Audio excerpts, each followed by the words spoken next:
Hello again everyone, welcome to the part 2 of our discussion about remedial teaching. But in this segment, we will be talking about remedial class, pull out or push in ways, tips in teaching a slow learner, and the need for remedial instruction and basic principle of remedial teaching. So first, what is remedial class? Well, remedial class is a class that some students must take in order to build up math, reading, or English skills before they are allowed to take regular college courses. What if you don't want to take remedial classes? Then you can't take regular college courses not until you complete the remedial classes. While remedial education, it is also known as basic skills development. It's an instruction provided to students who need more support in core areas such as reading and math.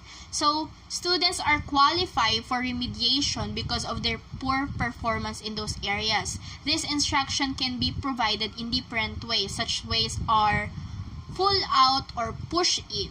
In pull out, it is remediation is given by pulling the student out of the classroom and providing instruction in a small group in a different environment. This type of instruction can be beneficial to students who get distracted by other students or frustrated. However, it can also make students feel isolated and separated from the rest of their class. Because some students can feel like they are being left out when they are pulled from the classroom instruction. While in push-in, remediation is provided by the remedial teacher coming into the classroom to provide support to the students who need it during a lesson. This type of instruction is helpful when the student only needs minimal support and can also focus well in a whole group setting. However, this type of remediation can be difficult for students who have more critical needs and are easily distracted by others. So as you can notice, even the two methods have their advantages and disadvantages. That's why the preferences of students are really vital for their own learning. So what does remedial help mean? It is an action intended to correct something that is wrong or to improve a bad situation.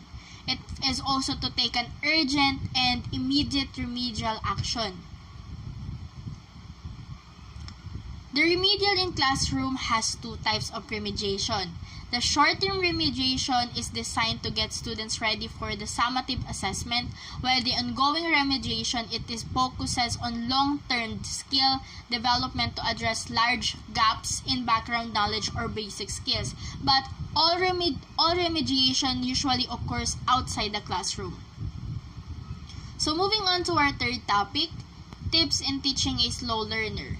But before that, let us know what does a slow learner means. It seems like a lifelong tag suggesting that such children are non-achievers. On the other hand, slow learners are being part of regular school still, thus only providing that they are not physically or mentally disabled but only pace disabled. That is the only problem with them, is that they learn concepts and achieve developmental milestone at a pace slower than their peers if they do not suffer from any other disabilities. Teachers and parents play pivotal roles in a slow learner's life. Their support and motivation go a long way to help such children overcome their hurdles. It's their support and motivation that truly signifies that teachers and parents have added responsibility from school and society toward them. Creating a healthy and conducive environment for a slow learner is of utmost importance to improve their pace. Often, teachers who have a slow learner in their class face grave problems because keeping up with the term syllabus, fear of losing empathy towards such students, and many others, there are the concern and grave problems that remedial teachers is facing. We also have to put up a few motivation tips for teachers like to help them cope with at least the basic issues. So the first tip is be patient with slow learners. The foremost aspect of teaching a slow learner is that the educator should be patient and consistent throughout the entire process. The core problem of a slow learner's education is their weak cognitive skills coupled with the slow speed learning. So a teacher has to be understanding and patient toward their ability to get distracted easily and having a low attention span. Teachers must find creative ways to cope with this situation so that the entire class is not affected. Like for example, is the patient repetition. Try repeating every basic instruction. Keep repeating it.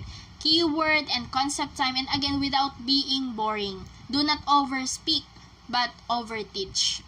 And second tip is seek school management's help. We need this. Request the school to arrange special classes.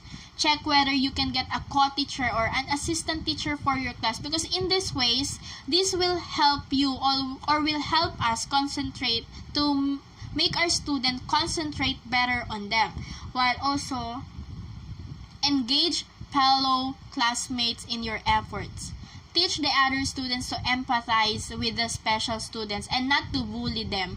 Also inform them about their condition and how they could make a difference. And the fourth, provide minimum homework. We all agree that homework, although with its benefits, is more of a burden for a child and her parent. Slow learners in particular find it difficult to be attentive throughout the school day. So let alone coming home and completing homework assignments. For such children, quality matters over quantity. Also, having minimum homework would help them understand learning and reduce their anxiety. So doing that, this in turn would maintain our students' enthusiasm towards school.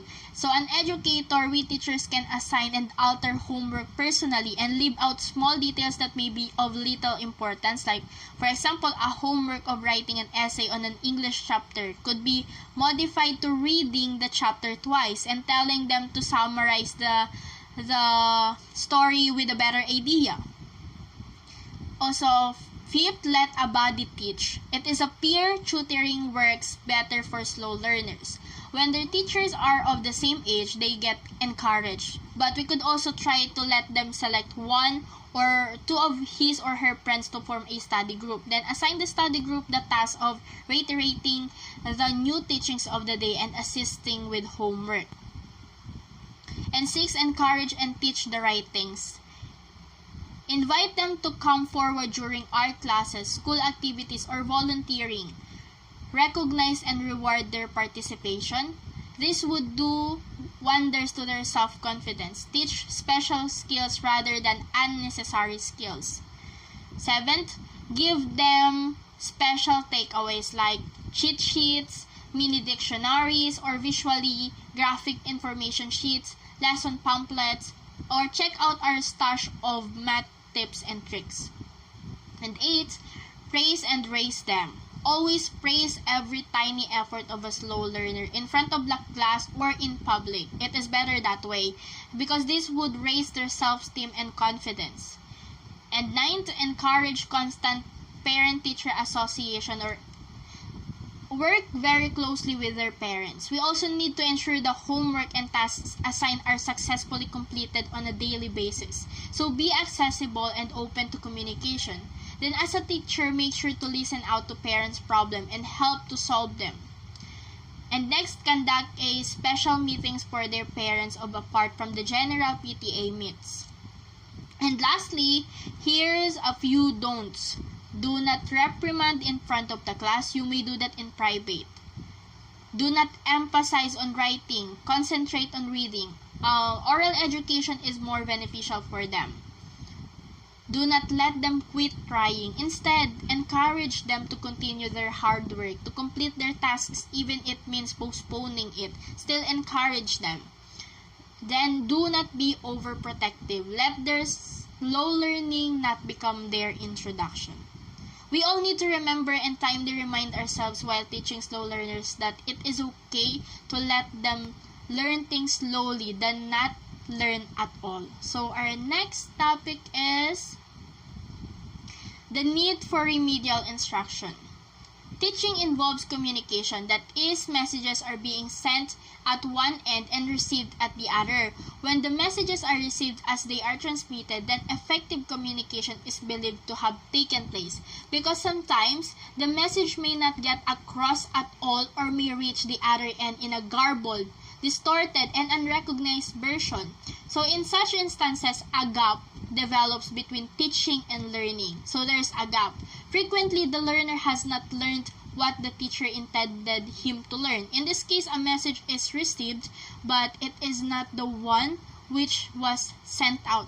So several problems arise in dealing with this situation. Like, first of all, the teacher has to find out if the message received by the student is the one sent out.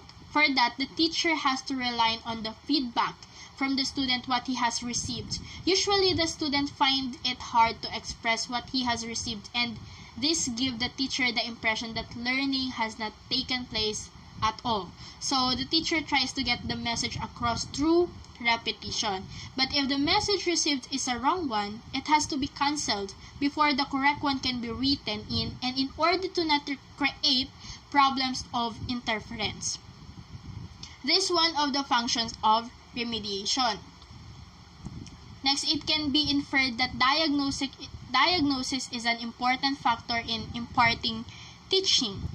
Teaching will be incomplete without diagnosis and remedial teaching. So individuals differ in abilities. Students of different levels of ability are likely to be present in a class of 40 or 50. Let's say that. Slow learners, fast learners, and average learners all have to be catered to in different ways. The highly talented should be provided with additional work, which requires higher intelligence level, and whereas the slow learners have to be specially cared for in order to bring them to the level of the average student. It is valid to consider insight, information, application, and revision. So ideally, new learning should not be permitted until wrong learning has been cancelled and corrected. So we have here the learn, relearn, and the unlearn. So this is, however, impractical since remediation is a slow and laborious process. A thing once learned is difficult to cancel, whether correct or incorrect. So remediation hence has to go on simultaneously with the other teaching functions. So the more teaching a learner has had, the more he may be in need of remediation. Next is the possible causes of failure in learning can be due to interference from concepts previously learned over generalization on the basis of previous learning. These errors occur if learning are caused by the learner taking an active part in the process of learning, because they tend to adopt a particular learning strategy here. The learner tries to simplify the task of learning or transfers his precious learning to a new situation. Then the teacher is no way responsible for these errors. It's all about the student. It's all about his or her process. So he can probably do nothing to prevent them. We can probably do nothing to prevent it. So learners seem to learn through their errors. Next is the appropriate strategy of remediation can be determined by the types of errors which have to be dealt with. They need classifying into groups and types, as all the individual errors cannot be dealt with practically. And remedial teaching is basically cognitive. The aim is to make the learner conscious about the rules of concept attainment and his own use of it. A teacher cannot consider remediation as a follow-up or an optimal activity. And finally, the basic principles of remedial teaching. So remedial teaching consists of remedial activities.